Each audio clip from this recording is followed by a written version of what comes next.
Hi, ako nga pala si Nash. May pangarap para sa pamilya. Kaya tara samahan niyo ako. Puntahan nga lang pala kami dito sa aming bayan. At syempre hindi ko kayo iiwan kaya tara samahan niyo ako mamasyal. Minsan nga lang pala ako magala dito sa aming bayan pero ubod ng layo ang napupuntahan ko. Ganun talaga guys, paggala diba lahat ng malayo ang pinupuntahan. Pagtingin ko nga pala sa pintana yan ang gandang nakita ko. Diba guys, ang ganda. Medyo mahilo nga lang pala dito sa aming biyahe pero kinakaya ko para lang sa pasyal. Huy, charot. Kita ko na naman sa bintana yan lang nakita ko napakagandang dagat. Kaya sa mga gagala dyan guys, isama nyo naman ako. Uy, charot. At mga ilang oras nga lang pala nakapuntahan na namin yung pinupuntahan. Daw ang gulo ng voice over ko ulit-ulit. Siya nga pala guys, nandito na nga pala kami sa pupuntahan namin. O diba na perfect ko na yung pagbo-voice over. Bibidyohan ko to para sa inyo at para makita nyo rin kung gaano kaganda sa pinuntahan namin. Ops lang guys, hindi pa yan yung unang pinupuntahan namin na may pangalawa pa tayong pupuntahan pala. Kaya stay lang kayo dyan guys at papakita ko na rin sa inyo yung susunod na pupuntahan namin. Kaya agad-agad na ako sumakay sa kotse. Ano daw? Sa kotse?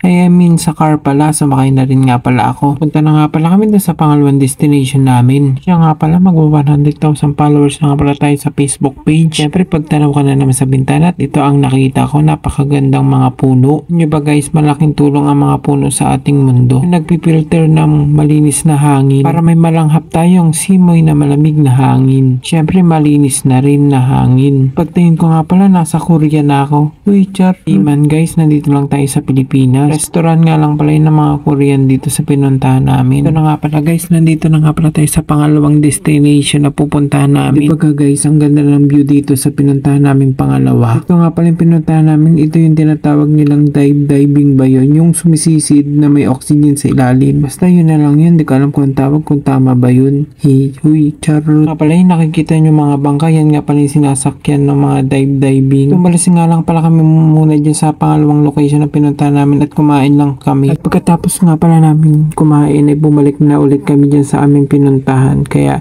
ito yung nangyari. Sumakay nga pala kami dito sa libreng sakay. Yung ginagamit nga pala nila dito yung parang e-bike. Siyempre yung gagawin ko, bibidyohan ko para makita nyo kung gaano kaganda dito at gaano kahaba yung pupunta namin. Babalik na naman kasi kami dun sa pinakadulo. Huwag kayo nga pala mag-alala guys. Papakita ko sa inyo yung pinuntahan namin dun sa pinakadulo. Pwede nga lang pala maligo dyan guys. Malaligo na rin ako. Kaso nga pala guys, wala nga pala akong dalang damit kasi nga 'di ba pag gala walang mga dalang damit. Guys, hindi ko na rin nga pala alam kung pwede nga pala diyan maligo.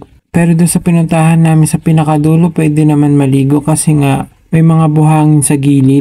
Guys, mga ilang minuto lang nakarating na nga pala kami dito sa dulo. Pero hindi pa yan yung pinakadulo guys ha. Lakarin ko na lang para makita nyo yung pupuntahan namin. Ayan na nga guys. Ayan na yung pinuntahan namin. Yung pinakadulo. At yan nga pala yung view dito. Diba napakaganda at pwede nga pala dyan maligo. Pag nakabalik nga pala ako dito guys, siguraduhin ko nang maliligo ako. Pero hindi ganyan kainitan na. Baka tayo magka-sunburn. Huy, charot. Papakita ko na nga pala sa inyo guys yung binidyohan ko dito sa buhanginan. O diba napakaganda at napakapino din ng mga buhangin dito sa pinuntahan namin. Yun nga pala yung mga bangka nakikita, yun yung sinasakyan ng mga nagda-diving dito sa pinuntahan namin. Umalis na nga pala kami doon guys sa dulo at bumalik na nga pala kami dito ulit sa gitna. At syempre papakita ko nga pala sa inyo kung gaano kaganda kapag kayo kasama dito sa video. O diba guys, napakaganda yung view doon sa likod ko. Yun lang, sana nagustuhan nyo itong video na ito.